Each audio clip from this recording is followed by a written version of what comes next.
तत्पदं दर्शितं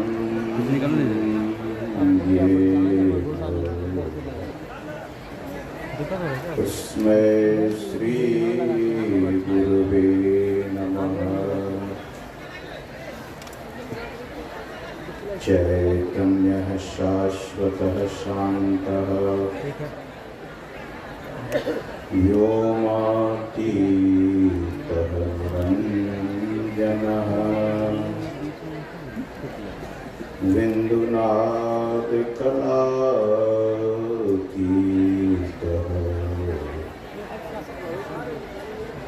तस्मै श्री गुरुवे नमः। बोलिए श्री सद्गुरु महाराज की जय। राधा स्मरणीय श्री विभूषित परमाराध्य परम पूज्यपाद संत सद्गुरु महाराज के परम पावन युगल पद्म पदों में सदा सदा पदवंदन। अपने निवास में विराजित संत मत के वर्तमान आचार्य पूज्यपाद महर्षि हरनंदन परमहंस जी महाराज के चरण कमलों में कोटि से नमन। पूज्यपाद गुरुजन भेख भगवान के रूप में साधु चरण,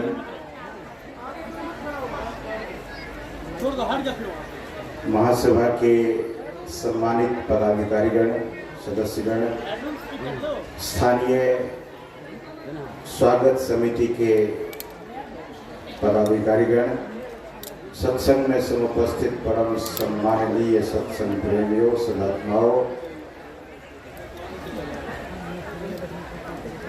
तथा पूजनीय मातृशक्तियों,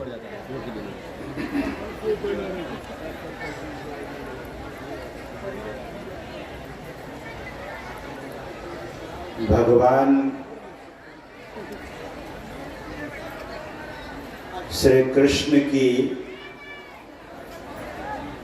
गाई हुई गीत को गीता, श्रीमद् भगवद गीता कहते हैं।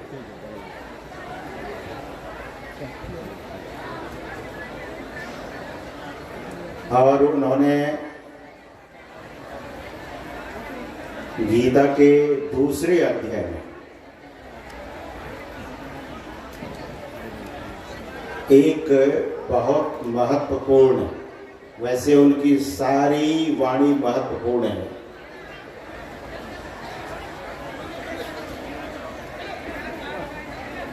लेकिन उस संबंध में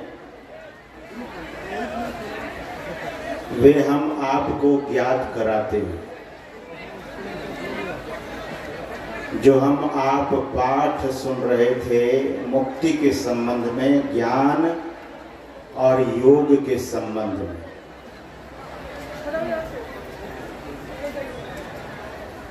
तो फ्रीडम, दूसरे वर्ड में सैल्वेशन भी कहते हैं मुक्ति को। वासना से जीवन रिक्त हो जाए तभी मुक्ति की प्राप्ति होती है।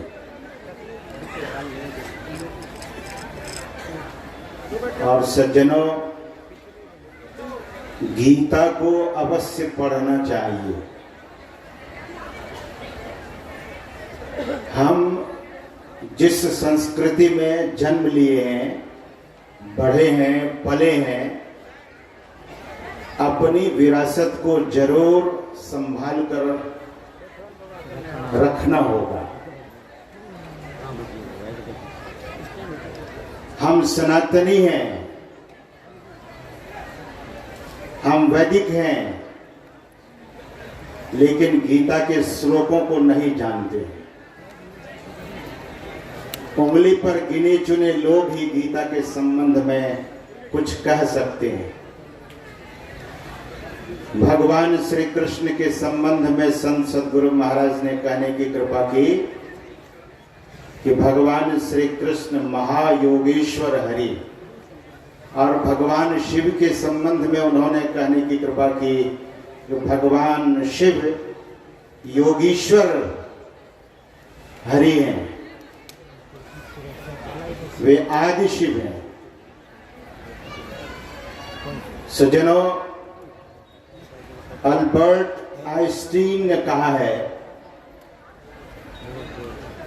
कि I am really very much impressed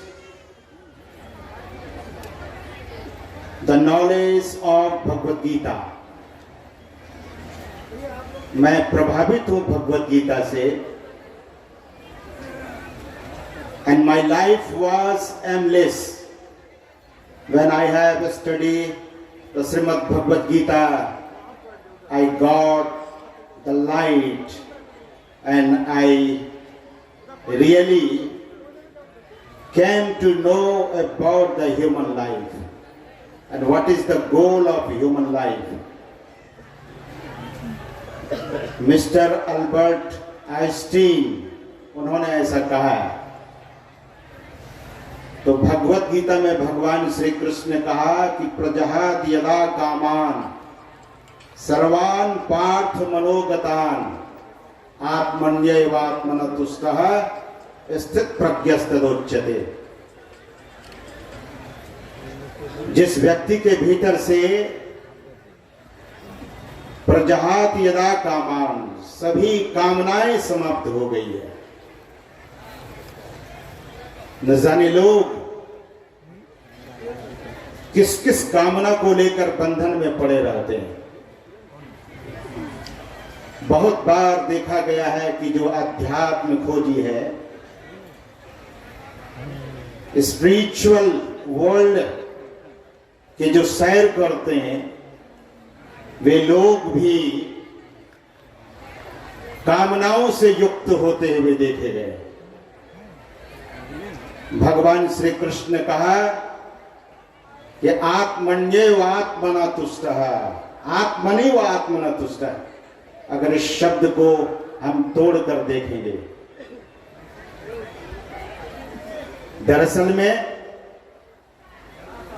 मनुष्य के भीतर ही वह खजाना है, वह परम सुख विद्यमान है।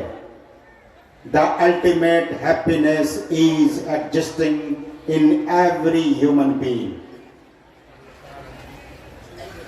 वह परम सुख हर व्यक्ति के भीतर में विराजित है, लेकिन दुनिया के लोग दौड़ किधर रहे हैं। हम आप अपने संस्कृति को न भुलाएं। सद्गुरु महाराज के पास पर्याप्त जमीन थी, धन दौलत और ऐश्वर्य की कमी नहीं थी, लेकिन सब कुछ को छोड़कर वे फकीर हो गए। वे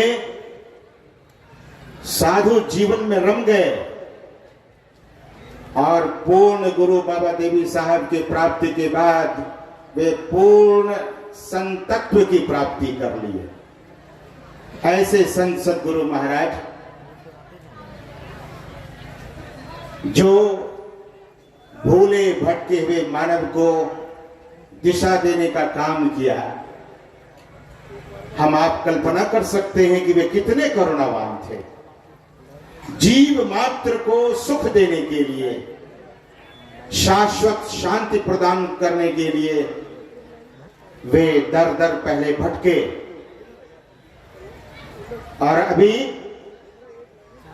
आपको श्रद्धेय स्वामी डॉक्टर विवेकानंद जी सुना रहे थे कि सद्गुरु महाराज के संबंध में विशेष आप जानना चाहते हैं तो उनकी जीवनी को पढ़िए। अभिनंदन ग्रंथ जो हम सबों के बीच में विद्वानों और भक्तों के द्वारा संस्मरण और लेख दिया गया है, निश्चय ही पढ़िए। इस सत्संग का आधार केवल संत सदगुरु महाराज हैं, संत मत के सत्संग का आधार। कल हमारे श्रद्धेय शंकर बाबा जो सहरसा सत्संग मंदिर से आए हैं, वे मुझसे कह रहे थे कि कुछ लोग कहते हैं कि आप लोग तो अन्य संतों की गाई हुई बातों को कह रहे हैं, लेकिन बात ऐसी नहीं है। उनको कोई सुना रहे थे, उन्होंने ढंग से जवाब दिया, लेकिन संत मत का मतलब है wisdom of the knowledge, wisdom of the sense. संतों का यह ज्ञान है, विजडम है, नॉलेज ऑफ द सेंस। और इस ज्ञान को दरअसल में बांधा नहीं जा सकता है, जैसे सूरज की रोशनी को बांधा नहीं जा सकता है। सूर्य की रोशनी सार्वभौमिक है, उसी तरह से संतों का ज्ञान सार्वभौमिक है और सबों के लिए है। सदगुरु महाराज ने सबों का ज्ञान हम सबों के बीच में बांटते हुए अपना अनुभव सिद्ध ज्ञान देने की कृपा की, और उनका संस्मरण बहुत है। भारत की भूमि ऐसी है, आप देखिए, ये धरती का भाग्य, और इस धरती पर बैठे हुए वे धरती पुत्र, आप सभी भक्तजन, महासभा के वे धरती पुत्र, सदगुरु महाराज के भक्तजन, ऐसा यज्ञ अनुष्ठान जो महायज्ञ के महायज्ञों का भी महायज्ञ है। इस यज्ञ में आकर लोगों को दिशा मिलती है, लोगों को प्रेरणा मिलती है। सज्जनों, हम आप अपने विरासत को कभी नहीं भूलें।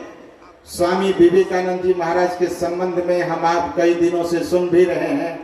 ऐसे युवा सन्यासी भारत में हुए थे जिनका नाम आज भी विश्व के कोने कोने में लिया जाता है। वे दरअसल में ऐसे मेधावी पुरुष थे और प्रतिम उत्पन्न मति उनकी थी, प्रेजेंस ऑफ माइंड उनका था। एक बार स्वामी विवेकानंद जी महाराज से कुछ ऐसे कुतर्क करने वाले लोगों ने कुछ ऐसी बात पूछी। स्वामी विवेकानंद जी की ख्याति देखकर तथाकथित विद्वान जलने लगे, तो उन विद्वानों ने एक बार स्वामी विवेकानंद जी महाराज को ब्रिटेन में, लंदन में एक प्रश्न पूछा कि Swami Vivekananda ji, in your country ladies never shake the hand with anyone. आपके देश की जो नारी है वो किसी से हाथ नहीं मिलाती है। संस्कृति का यह धनी देश, और इस देश के वे सच्चे सपूत ने क्या जवाब दिया सज्जनों? स्वामी विवेकानंद जी ने कहा, मैं इस प्रश्न के उत्तर के पहले एक प्रश्न आप विद्वानों से पूछता हूं। उन्होंने कहा, उन विद्वानों ने कहा, you are welcome, what you want to ask please ask.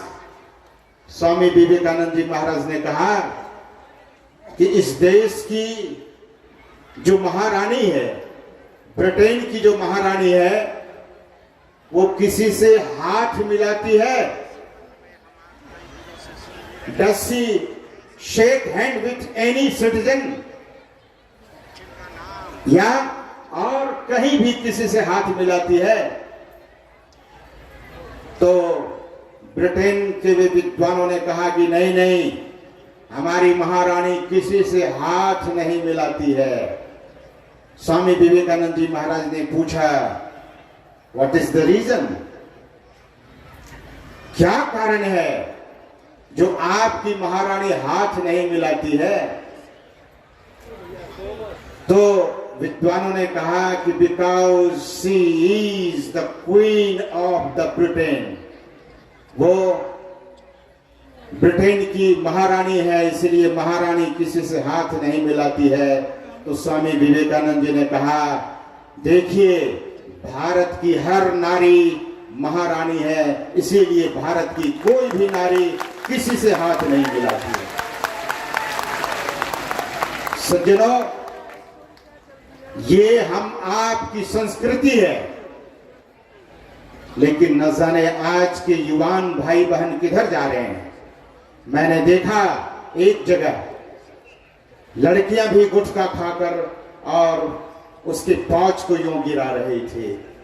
जब मैंने इस बात को देखा, इस दृश्य को देखा, I was really very much surprised how the Indian girls, ये भारत की बेटी, ये भारत की पुत्री न जाने कैसे मॉडर्न होती जा रही है। लेकिन मैं तो कहूंगा उस गुटखा खाने वाली बहन से, आप आकर संत मत के सत्संग में यहां जो हमारी बहन और बेटियां बैठी है, जिनको किसी भी प्रकार की आदत नहीं है, कोई भी एडिक्शन नहीं है, ये है संत मत का प्रचार। सज्जनों, स्वामी दिव्यानंद जी महाराज ने कहा था, अभी सदगुरु महाराज की वाणी का उद्घोष उसने किया था कि हम, सदगुरु महाराज ने कहने की कृपा की, हमें स्वराज्य मिला है लेकिन स्वराज्य की प्राप्ति नहीं हुई। लेकिन संत सदगुरु महाराज इस देश में स्वराज्य स्थापना करने के लिए अपने पीछे ऐसे पुरुधा पुरुष को जन्म दिया। उस महापुरुष ने, संत सदगुरु ने, वे हमारे पूज्यपाद महर्षि संत सेवी जी महाराज थे, वे हमारे महर्षि पूज्यपाद महर्षि शाही स्वामी जी महाराज थे। और उसी संत श्रृंखला में पूज्यपाद महर्षि हरनंदन परमहंस जी महाराज हैं। और उसी श्रृंखला में आप इतने साधु महात्माओं का दर्शन कर रहे हैं। ये समाज को सुधारने के लिए और भारत को विश्व गुरु बनाने के लिए सतत प्रयास कर रहे हैं। इनको खाने का समय नहीं होता है। सुबह 6 बजे से बैठे हैं, 11 बजे आरती लगेगी, 12 बजे तक अपने डेरे पर पहुंचेंगे, तब कोई अन्न और जल इनको नसीब होगा। देखिए इनके बलिदान को और इनके योगदान को। सज्जनों, ये साधु, ये महात्मा भारत के लिए ऐसा काम कर रहे हैं जो भारत के नींव को मजबूत कर रहे हैं। आपने अभी सुना डॉक्टर मोहन राव मधुकर भागवत, मैंने उनका पूरा नाम पढ़ा नेट पर। सज्जनों, आरएसएस के वे प्रमुख, जब उनको कुप्पा घाट, महर्षि में ही आश्रम कुप्पा घाट में माइक दिया गया, साधु महात्माओं को देखकर और संत मत की परंपरा से अभिभूत होकर उसने यह कहने की कृपा की। उसने यह कहा कि आज मैं संत मत के मंच पर और संत मत के सत्संग प्रसार में खड़ा होकर कह रहा हूं कि इन सन्यासियों को, इन महात्माओं को देखकर लगता है कि भारत अब विश्व गुरु बनने की दिशा में चल पड़ा है। भारत को अब विश्व गुरु बनने से कोई नहीं रोक सकता है। साधुओं की बहुत भूमिका है, लेकिन साधुओं का समर्थन करने वाला, साधुओं की सेवा करने वाला, आप जैसे धरती पुत्र, आप जैसे भारत के सच्चे सपूत, आपका योगदान भी कम नहीं है। दरअसल में साधु और सज्जन अगर भारत में काम करे, यह भारत पुनः विश्व गुरु और सोने की चिड़िया कहलाएगा। और यही परिकल्पना है हम सबों की। निश्चय ही इस कार्यक्रम में यहाँ के जो स्थानीय महात्मा हैं, जिनका नाम मैंने देखा कि किसी ने नहीं लिया है, वो हमारे फूल बाबा हैं, श्रद्धेय फूल बाबा। नाम फूल बाबा। और फूल का काम क्या है? फूल का मतलब आप प्लास्टिक फूल से गिनती नहीं कीजिएगा। ये प्लास्टिक फूल विदेशी है, लेकिन भारत के फूल में सुगंध होती है। वही वो साधु श्रद्धेय फूल बाबा, उनका नाम फूल बाबा है। उच्चारण हिंदी में फूल किया जाता है। दरअसल में मैं अगर इसे कहूंगा तो फूल का अर्थ होता है कंप्लीट। तो वह सच्चे साधु जिनके मन में महाधिवेशन का आयोजन का एक प्रेरणा उत्पन्न हुआ और उनके सहयोगी इस मंच पर बैठे हैं हमारे श्री संतोष कानोडिया, जो संत मत के लिए समर्पित हैं। और यहाँ के क्षेत्रीय अजय बाबू वगैरह, मैं तो बहुतों का नाम नहीं जानता हूँ, लेकिन सज्जनों, इस महाधिवेशन का सुंदर रूप देने के लिए तो महाधिवेशन के सभी साधुजन, महासभा के साधुजन और हमारे महासभा के पदाधिकारी और सदस्यगण और आप तमाम सभी लोगों ने जो काम किया है और कर रहे हैं, सद्गुरु महाराज आप लोगों पर महती कृपा बरसाए और आप लोगों का जीवन सुखद, समृद्ध और भक्तिमय बने। इन्हीं शब्दों के साथ मैं अपने वाणी को यहीं पर विराम देता हूँ। बोलिए श्री सद्गुरु महाराज।